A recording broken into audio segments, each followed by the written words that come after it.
है और जगह जगह राहुल गांधी जी का स्वागत भी किया जा रहा है। आउट ऑफ द वे जो है उन्होंने हिमाचल को भी चुना लोगों की भावनाओं को देखते हुए। क्या कहना चाहेंगे? अब ये यात्रा जम्मू कठुआ से भी आगे निकल चुकी है। भारत जोड़ो यात्रा जो माननीय श्री राहुल गांधी जी ने शुरू की थी और जिसका पूरा जो रूट रहने वाला है 3800 किलोमीटर की ये यात्रा होने वाली है। ये कन्याकुमारी से शुरू हुई और 155 दिन चलने वाली है और आप समझे कि अंतिम चरण जो है 30 जनवरी को श्रीनगर में रहेगा। तो एक बहुत बड़ा ऐतिहासिक आप मान सकते हैं ये कदम राहुल गांधी जी का था कि देश के अंदर लगातार 3800 किलोमीटर पैदल चल के इस यात्रा को वो पूरा कर रहे हैं।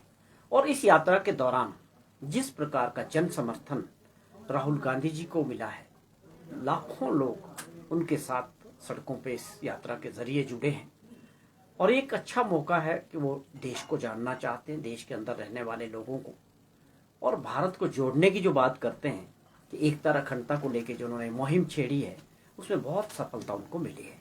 और लोग भी ये समझते हैं कि जिस प्रकार की ताकतें सरकार में हैं देश के अंदर जो लोगों को जोड़ने में कम विश्वास रखती है, तो ये एक मकसद था कि हर धर्म और जाति के लोगों को इस देश को मजबूत करने के लिए एक साथ चलना की जरूरत है।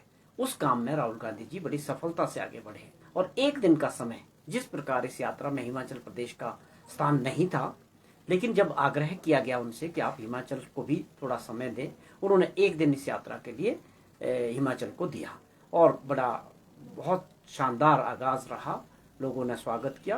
पूरे 25 किलोमीटर की जो पद यात्रा थी हिमाचल के इंदौरा क्षेत्र में जो है राहुल गांधी जी साथ रहे। तो ये हमारे लिए भी बड़ी गर्व की बात थी कि जो इतना बड़ा काम कर रहे हैं उन्होंने हिमाचल प्रदेश को भी इसमें शामिल किया। अब 30 जनवरी को जब इसका संपन्न होगा, इस यात्रा का अंतिम चरण में ये चल रही है। हमारे प्रदेश के माननीय मुख्यमंत्री ठाकुर सुखविंदर सिंह सुक्खू जी भी 30 जनवरी को लास्ट फेज में राहुल गांधी जी की इस यात्रा में शामिल होंगे। सर, वही यदि बात की जाए जिस तरह से हाथ जोड़ो अभियान भी जो है वो प्रदेश में शुरू हो रहा है, 26 तारीख से जो है वो सेकंड फेज इसे माना जा रहा है। भारत से यात्रा के बाद अब हाथ जोड़ो अभियान शुरू होगा, तो क्या रूपरेखा रहेगी, किस तरह से इसकी शुरुआत होगी? देखिए, एक सफल प्रोग्राम राहुल गांधी जी का भारत जोड़ो अभियान रहा। उसके बाद पार्टी ये समझती है, पार्टी ने ये फैसला लिया है कि उनकी जो ये भावना थी, जो ये सफलता थी और इसके पीछे जो सोच है, उस सोच को देश के हर नागरिक तक पहुंचाने के लिए हाथ से हाथ जोड़ो अभियान कांग्रेस पार्टी ने शुरू किया और इसका आगाज हिमाचल प्रदेश में भी 26 जनवरी से शुरू होगा।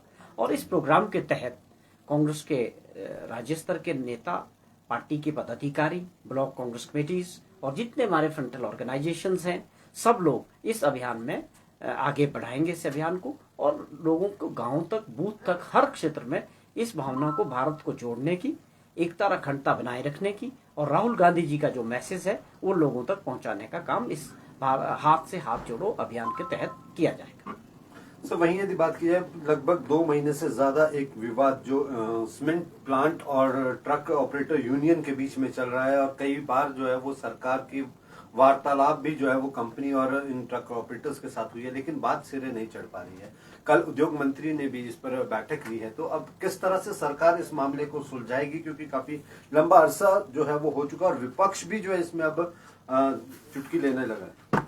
देखिए, बड़ा गंभीर मामला है। जिस प्रकार से एक डेडलॉक, सीमेंट फैक्ट्री जो कारखाने हैं 2 अदानी के और हमारे जो ऑपरेटर्स हैं, ट्रक ऑपरेटर यूनियंस हैं, उनके बीच एक विवाद था कि ट्रक भाड़ों को लेके, सीमेंट के भाड़ों को लेके सरकार ने पहले दिन से इसको गंभीरता से लिया। माननीय मुख्यमंत्री जी ने आदेश किए थे, चीफ सेक्रेटरी साहब को भी, और उसके बाद डिप्टी कमिश्नर स्तर पे, सेक्रेटरी स्तर पे, हर स्तर पे जो है पूरे प्रयास किए जा रहे हैं कि ये डेडलॉक टूटे और ये जो है काम शुरू हो, फैक्ट्री और इनके बीच कोई समझौता हो जाए।